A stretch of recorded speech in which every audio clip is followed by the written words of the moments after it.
À Monsieur d'Offreville, à Douai, Montmorency, ce 4 octobre 1761.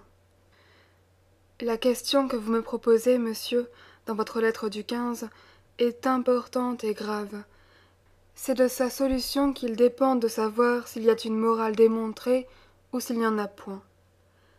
Votre adversaire soutient que tout homme n'agit, quoi qu'il fasse, que relativement à lui-même, et que jusqu'aux actes de vertu les plus sublimes, jusqu'aux œuvres de charité les plus pures, chacun rapporte tout à soi. Vous, monsieur, vous pensez qu'on doit faire le bien pour le bien, même sans aucun retour d'intérêt personnel, que les bonnes œuvres qu'on rapporte à soi ne sont plus des actes de vertu, mais d'amour-propre. Vous ajoutez que nos aumônes sont sans mérite, si nous ne les faisons que par vanité, ou dans la vue d'écarter de notre esprit l'idée des misères de la vie humaine, et en cela vous avez raison. Mais sur le fond de la question, je dois vous avouer que je suis de l'avis de votre adversaire, car quand nous agissons, il faut que nous ayons un motif pour agir, et ce motif ne peut être étranger à nous, puisque c'est nous qu'il met en œuvre. Il est absurde d'imaginer qu'étant moi, j'agirais comme si j'étais un autre. N'est-il pas vrai que si l'on vous disait qu'un corps est poussé sans que rien le touche, vous diriez que cela n'est pas concevable? C'est la même chose en morale, quand on croit agir sans nul intérêt. Mais il faut expliquer ce mot d'intérêt, car vous pourriez lui donner tel sens, vous et votre adversaire, que vous seriez d'accord sans vous entendre, et lui-même pourrait lui en donner un si grossier qu'alors ce serait vous qui auriez raison. Il y a un intérêt sensuel et palpable qui se rapporte uniquement à notre bien-être matériel, à la fortune, à la considération, aux biens physiques qui peuvent résulter pour nous de la bonne opinion d'autrui. Tout ce qu'on fait pour un tel intérêt ne produit qu'un bien du même ordre, comme un marchand fait son bien en vendant sa marchandise le mieux qu'il peut. Si j'oblige un autre homme, en vue de m'acquérir des droits sur sa reconnaissance, je ne suis en cela qu'un marchand qui fait le commerce, et même qui ruse avec l'acheteur.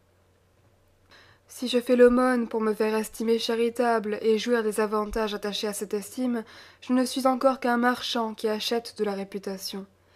Il en est à peu près de même si je ne fais cette aumône que pour me délivrer de l'importune et d'un gueux ou du spectacle de sa misère. Tous les actes de cette espèce qui ont en vue un avantage extérieur ne peuvent porter le nom de bonnes actions, et l'on ne dit pas d'un marchand qui a bien fait ses affaires qu'il s'y est comporté vertueusement. Il y a un autre intérêt, qui ne tient point aux avantages de la société, qui n'est relatif qu'à nous-mêmes, au bien de notre âme, à notre bien-être absolu, et que pour cela j'appelle intérêt spirituel ou moral, par opposition au premier. Intérêt qui, pour n'avoir pas des objets sensibles matériels, n'en est pas moins vrai, pas moins grand, pas moins solide, et pour tout dire en un mot, le seul qui, tenant intimement à notre nature, tende à notre véritable bonheur. Voilà, monsieur, l'intérêt que la vertu se propose et qu'elle doit se proposer, sans rien noter au mérite, à la pureté, à la bonté morale des actions qu'elle inspire. Premièrement, dans le système de la religion, c'est-à-dire des peines et des récompenses de notre vie, vous voyez que l'intérêt de plaire à l'auteur de notre être et au juge suprême de nos actions est d'une importance qui l'emporte sur les plus grands maux, qui fait voler aux martyrs les vrais croyants, et en même temps d'une pureté qui peut ennoblir les plus sublimes devoirs.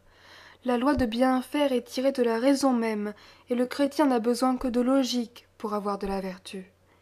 Mais outre cet intérêt, qu'on peut regarder en quelque façon comme étranger à la chose, comme n'y tenant que par une expresse volonté de Dieu, vous me demanderez peut-être s'il y a quelque autre intérêt lié plus immédiatement, plus nécessairement à la vertu par sa nature, et qui doive nous la faire aimer uniquement pour elle-même.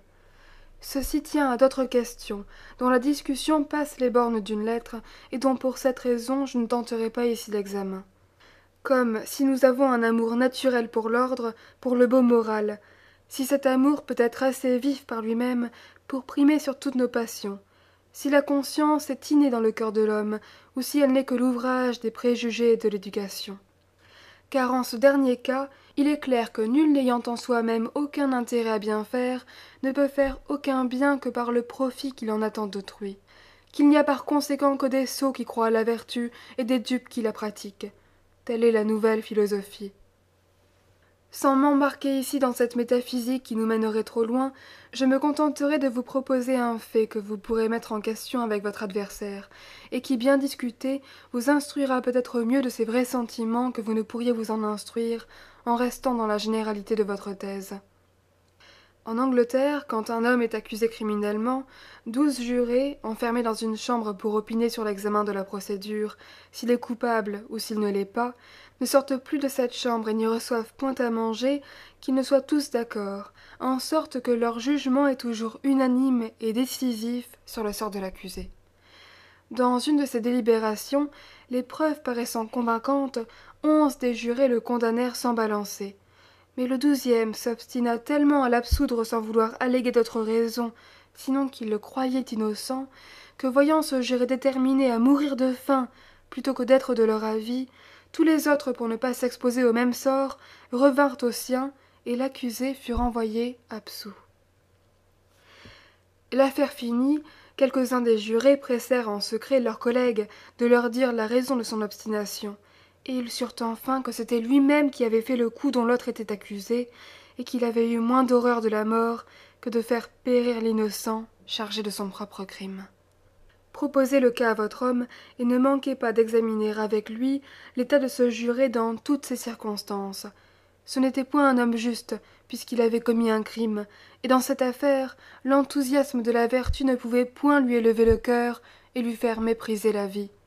Il avait l'intérêt le plus réel à condamner l'accusé pour ensevelir avec lui l'imputation du forfait.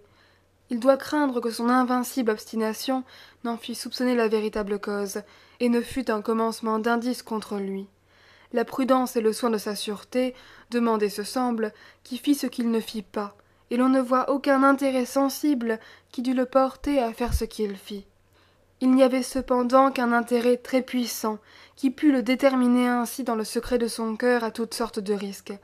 Quel était donc cet intérêt auquel il sacrifiait sa vie même? S'inscrire en faux contre le fait serait prendre une mauvaise défaite, car on peut toujours l'établir par supposition, et chercher, tout intérêt étranger mis à part, ce que ferait en pareil cas, pour l'intérêt de lui-même, tout homme de bon sens qui ne serait ni vertueux ni scélérat. Posant successivement les deux cas, l'un que le juré ait prononcé la condamnation de l'accusé et l'ait fait périr pour se mettre en sûreté, l'autre qu'il est absous, comme il fit à ses propres risques. Puis, suivant dans les deux cas le reste de l'avis du juré et la probabilité du sort qu'il se serait préparé, pressez votre homme de prononcer décisivement sur cette conduite, et d'exposer nettement, de part ou d'autre, l'intérêt et les motifs du parti qu'il aurait choisi. Alors, si votre dispute n'est pas finie, vous connaîtrez du moins si vous vous entendez l'un l'autre, ou si vous ne vous entendez pas.